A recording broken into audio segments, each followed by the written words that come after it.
Eurozone companies experience an economic slowdown.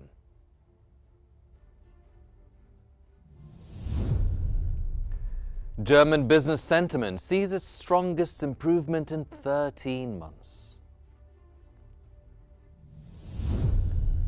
And the Russian central bank cuts its key interest rate by 200 basis points.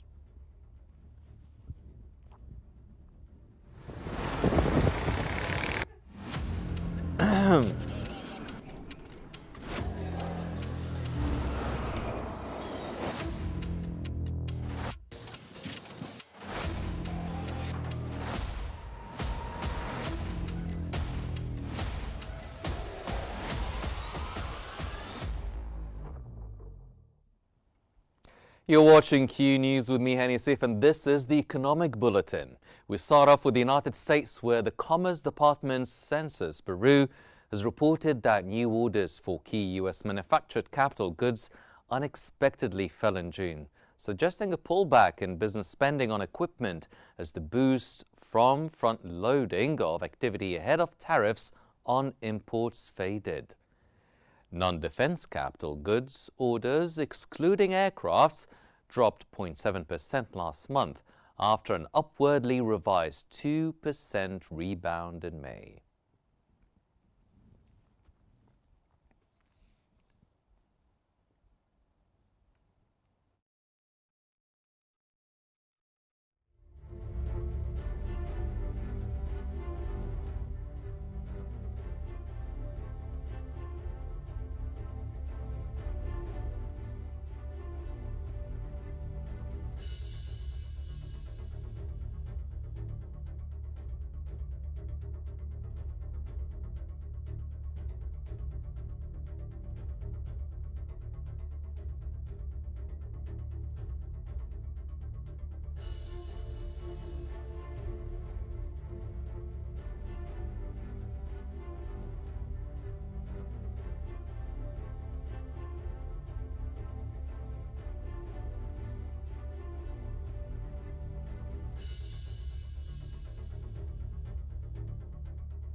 During a tour of the Federal Reserve Board building, which is currently undergoing renovations, U.S. President Donald Trump engaged in a testy exchange with Federal Reserve Chair Jerome Powell and U.S. Senator Tim Scott regarding the project's soaring costs.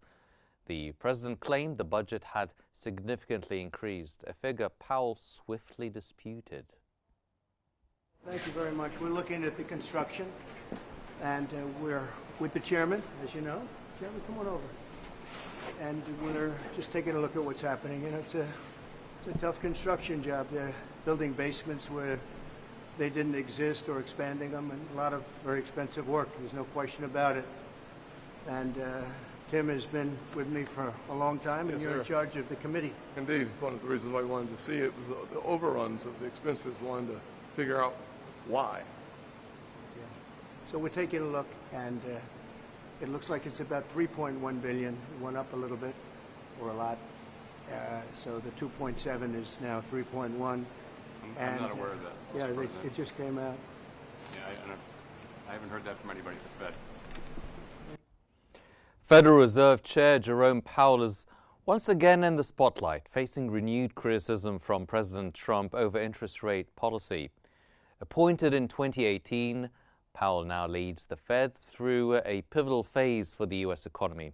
Here's a quick look at his background and role. Jerome Powell, chair of the U.S. Federal Reserve, is once again facing political pressure, this time from President Donald Trump. Trump has openly criticized the Fed's handling of inflation and interest rates. Appointed by Donald Trump in 2017 and taking office in February 2018, Powell brought an unconventional resume to the role. Unlike many predecessors, Powell is not a PhD economist. Instead, he is a lawyer and financier. He holds a Juris Doctor from Georgetown University and a bachelor's in politics from Princeton.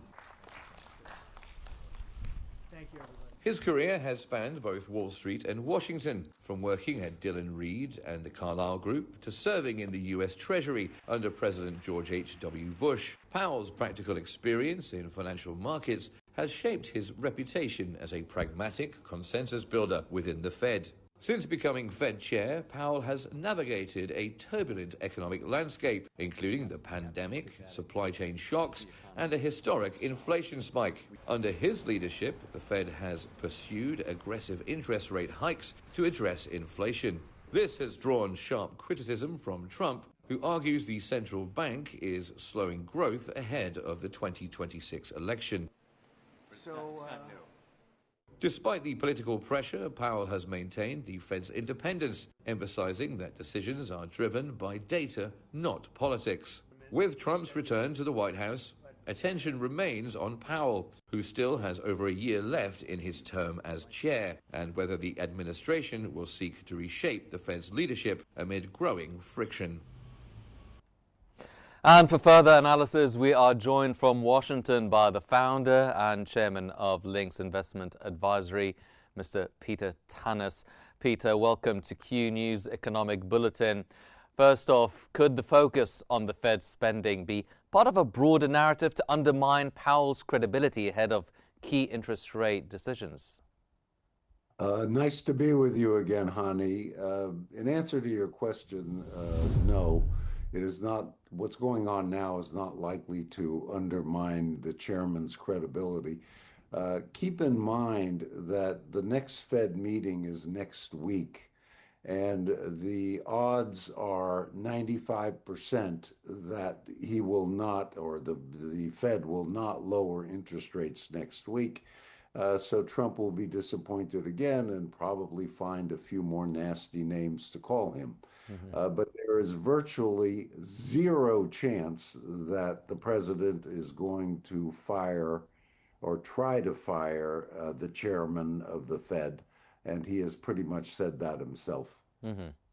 Well, how might this kind of public political pressure from the White House affect the Federal Reserve's perceived independence, especially regarding critical interest rate decisions?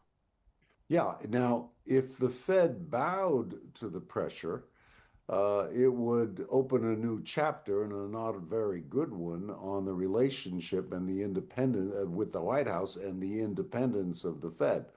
But that clearly is not happening. And it's interesting, you have to understand the two sides of the debate here. From the president's point of view, there is no inflation in the economy now, and lowering interest rates would be a big help to most Americans who can't afford to buy a house now because housing prices have gone up and interest rates have gone up. So the White House's motivation is pretty obvious, and these are their arguments. The Fed's arguments are that we don't know yet what the impact of the tariffs are going to be, and we are not going to lower interest rates now and then just have to raise them again, which would be somewhat chaotic a few months from now if inflation resurfaces. So these are the fundamental arguments on both sides. Well, what's at stake then for the general credibility of U.S. monetary policy, both domestically and internationally, if the Fed is perceived as yielding to political influence? I mean, you've mentioned that Powell will definitely not be relieved or fired from his post, but do you feel that maybe in the future it would yield to the political influence? Yeah, honey, that is the big question today. Because in mid next year, when Chairman Powell's term ends, the president will appoint a new chairman, and it is very likely he's going to appoint somebody who is going to listen to what he has to say. That would raise questions about the Fed's independence. But It is also very important to remember that there are 12 voting members of the Federal Open Markets Committee, which is what the committee that decides interest rates. And while the president may have a special relationship with the new chairman, he will not necessarily have a relationship with the 11 other voting members. So I think one can be optimistic that the Fed's independence will still be around. Mhm. Well, what's the relationship now between Trump and the other 11 voters? Well, some are Republicans, some are Democrats, and their term varies by a number of years. But here again, they can't be summarily dismissed. So he's not going to have control over the entire group of voters. The all of the presidents of the regional Federal Reserve banks in Atlanta and LA and various other places have a vote. And these individuals are pretty independent as well. So it's not likely that Trump will be able to basically intimidate all of them. Well, in historical terms, how common is it for presidents to publicly criticize Fed chairs? And how has Powell generally responded to these attacks by President Trump? Yeah, it has happened before when there's been some mild criticism or of Fed chairs by a president, but the name calling is rather unique and special in the case of the pretty nasty names the president has called the Fed chairman. But as we have all noticed, the Chairman Powell has stuck to his gun and to his messages. The key issue with the Fed is that they always say we decide based on the data. The two most important words for the Fed's decisions are data dependent. They look at the data. Is there inflation or isn't there? Is there unemployment or isn't there? Do we need to lower interest rates now or not? And the data determines their decisions. Well, Peter, could the focus on the Fed spending and the fire him rhetoric be part of a broader strategy to undermine Powell's credibility ahead of key monetary policy decisions and maybe sway public opinion? Does public opinion have a big factor to play and a big role to play? Yeah.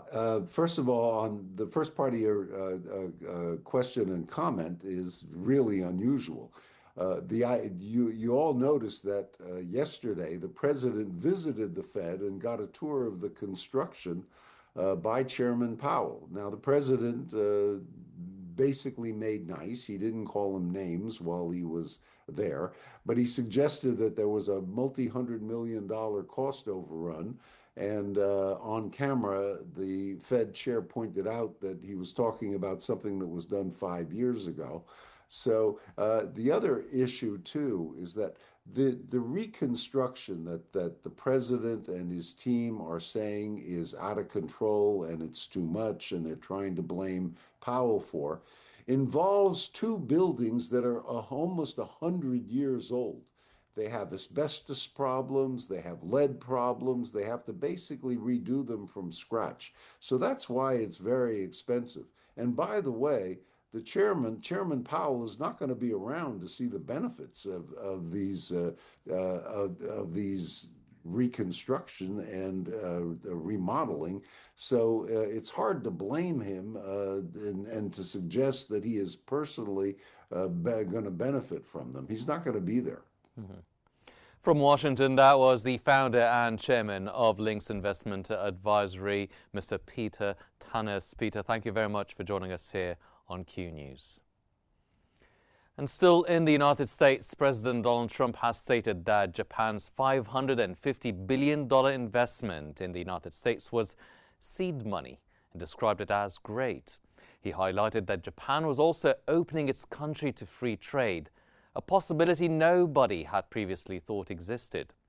In return, Trump noted The US will get a zero tariff, meaning that it would not pay tariffs, while Japan would pay 15% on everything sent into the US.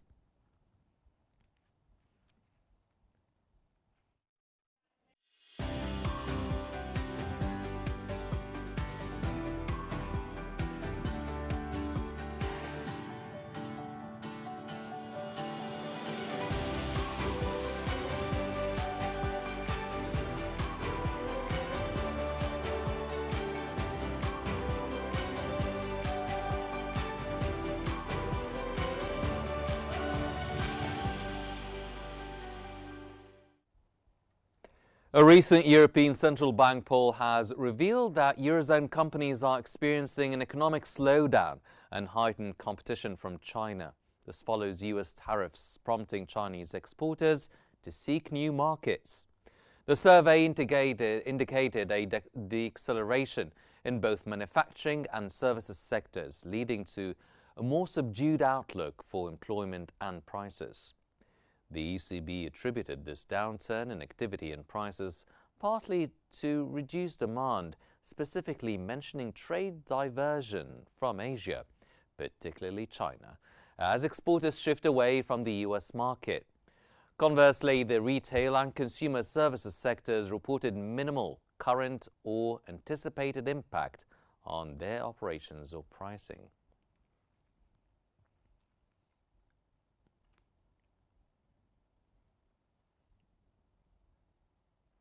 The European Central Bank survey of professional forecasters has reported that Eurozone inflation is now projected to be lower this year and next, hovering around the bank's 2% target in the longer term. This outlook, a key reason the ECB left interest rates unchanged on Thursday rather, suggests the bank is in no hurry to cut rates further after a year-long easing cycle. Economic growth is also expected to be slightly quicker than previously predicted, indicating resilience despite trade tensions.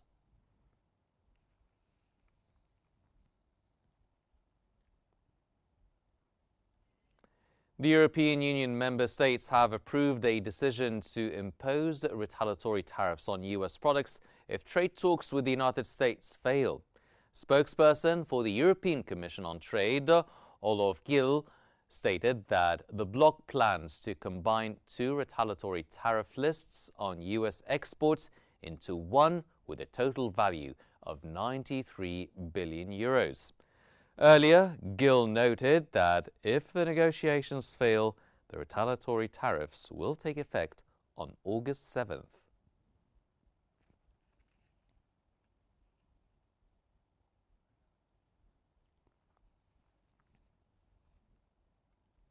German business sentiment saw its strongest improvement in 13 months in July, with the IFO Business Climate Index rising to 88.6.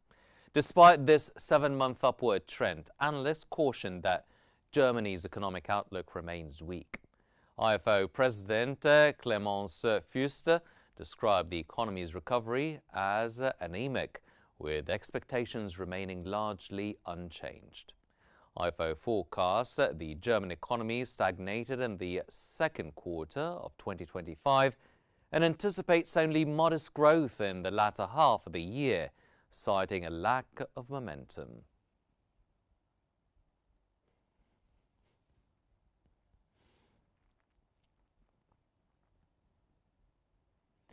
The Confederation of British Industry has reported that the UK manufacturing sector has stabilised after a downturn, though the outlook remains fragile, with factories curbing investment and reducing employment. Manufacturer optimism declined, showing little sign of an upturn in investment plans. The CBI attributed this to companies facing uncertainty about future demand, inadequate returns, and ongoing labour shortages, while the balance for manufacturing new orders improved slightly to -30 in July from -33 in June, returning to May's level. Manufacturers also anticipate a pickup in average prices they expect to charge over the next 3 months, rising to +21 from +19 in June.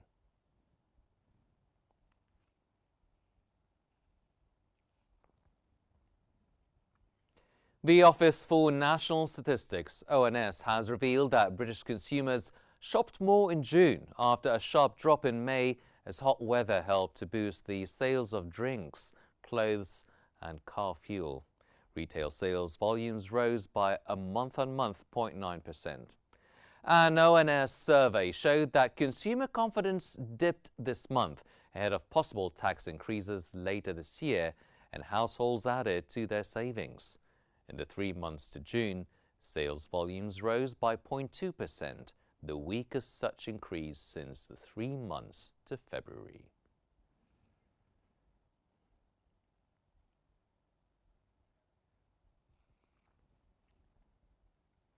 Resident doctors in England have initiated a 5-day strike over pay, posing a challenge to Prime Minister Keir Starmer's Labour Party government. This comes a year after the government took office, having pledged to end industrial unrest. The government has declined to meet the British Medical Association's demands for higher pay. The BMA contends that the 5.4% pay rise awarded to resident doctors, who constitute nearly half of the medical workforce, is insufficient to reverse years of pay erosion.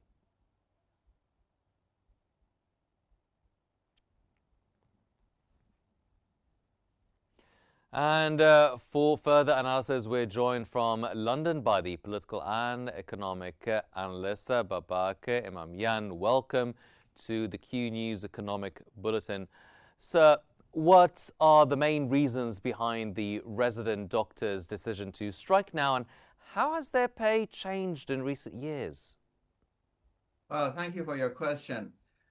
When you say how it has changed, obviously, as you mentioned, the resident doctors and the British Medical Association claim that their pay now, even after the increases in the last 2 years, is like 20% less than 2008 once you adjust it by inflation. So what they mean is the inflation has been so high for the last 17 years, but the economic growth has been very low. So we are looking at average economic growth of 1%, while inflation has been as high as 9%.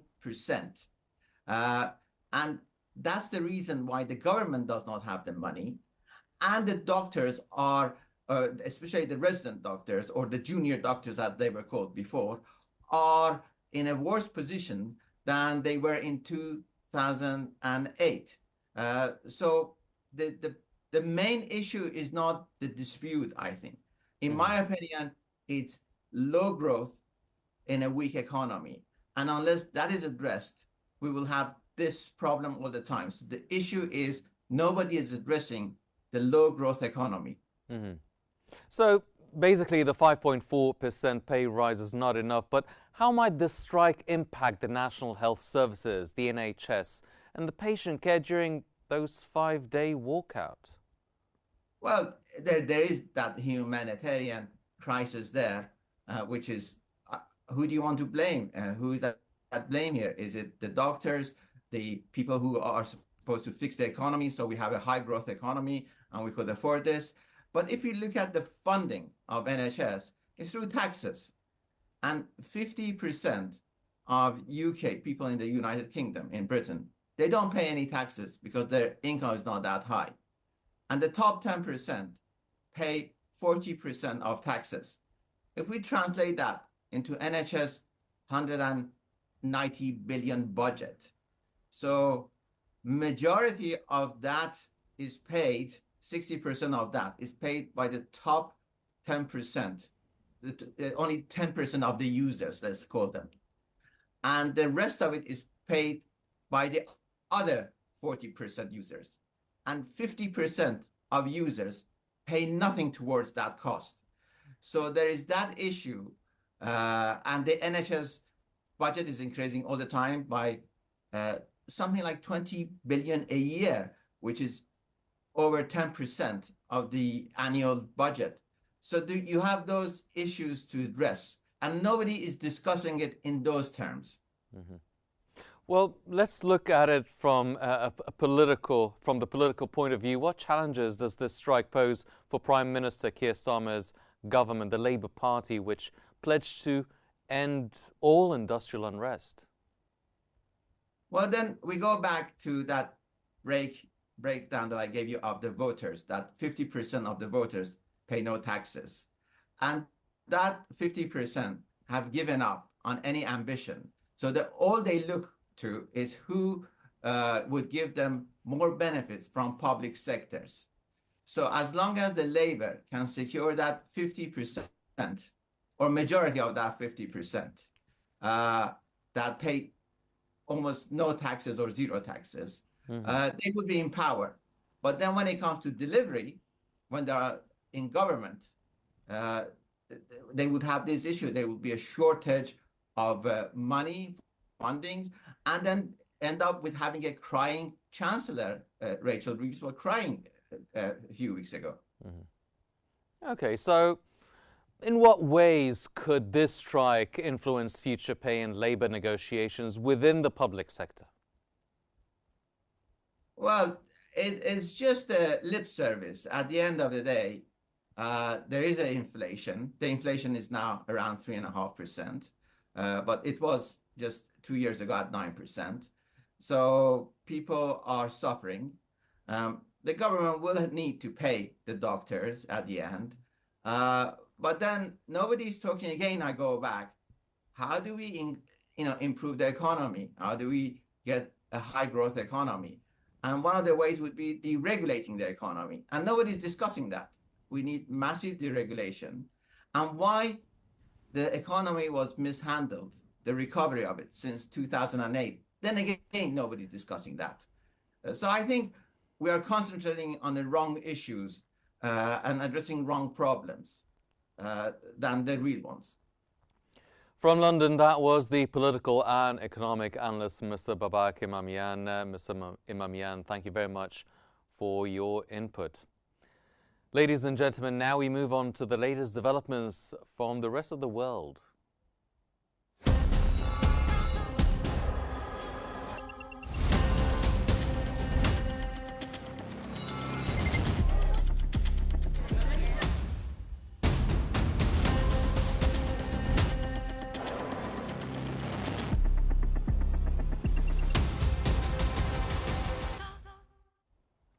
The Russian central bank has cut its key interest rate by 200 basis points to 18%, a move aimed at reviving lending and boosting economic growth. This is the largest reduction since May 2022 and comes as inflation slows down. The bank has significantly raised rates since July 2023 to counter an overheating economy driven by military spending. With inflation falling faster than expected, now at 9.17% annually, the bank anticipates domestic demand to slow the economy to return to a balanced growth path. The bank reiterated its commitment to bring inflation to 4% by 2026.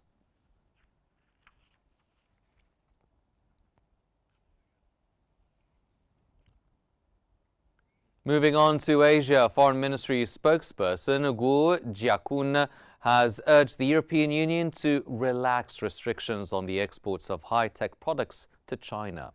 He noted that the narrative about the country's overcapacity was a one-sided understanding of supply and demand. Jiakun highlighted that China was committed to importing more marketable, high-quality products from the bloc. He also reiterated that its industrial subsidy policies adhere to principles of openness, fairness, and compliance with World Trade Organization rules.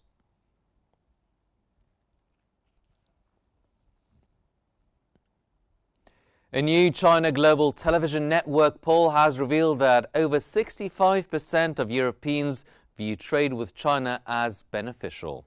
The survey across 10 EU nations also shows strong positive sentiment towards China's economy and innovation significantly. Respondents in every country polled believe Europe benefits more from trade with China than with the United States, with many calling for closer cooperation with Beijing amid US tariff hikes.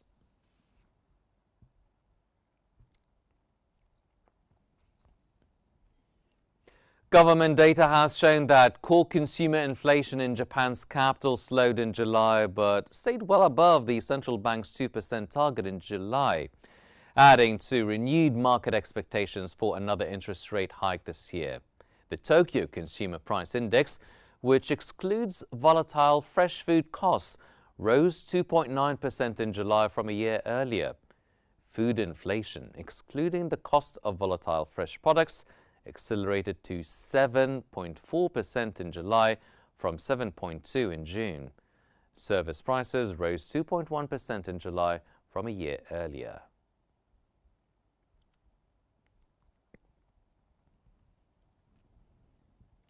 Global stock markets displayed mixed performance on Friday, with U.S. futures posting modest gains while major European and Asian indices mostly trended lower. In the U.S., the S&P 500 futures were up 0.28%. The Dow Jones Industrial Average futures rose 0.15% and Nasdaq futures hiked 0.28%. In Europe, the UK's FTSE 100 decreased 0.16%. Germany's DAX slided 0.21%, while France's CAC 40 rose 0.37%. In Asia, the Shanghai Composite slipped 0.33%, Hong Kong's Hang Seng Index dropped 1.09%, and Japan's Nikkei 225 lessened 0.88%.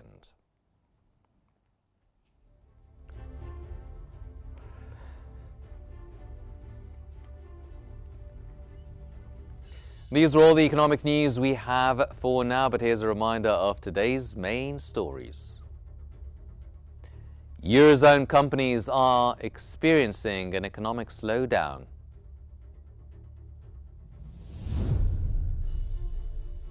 German business sentiment sees the strongest improvement in 13 months. And the Russian central bank cuts its key interest rate by 200 basis points.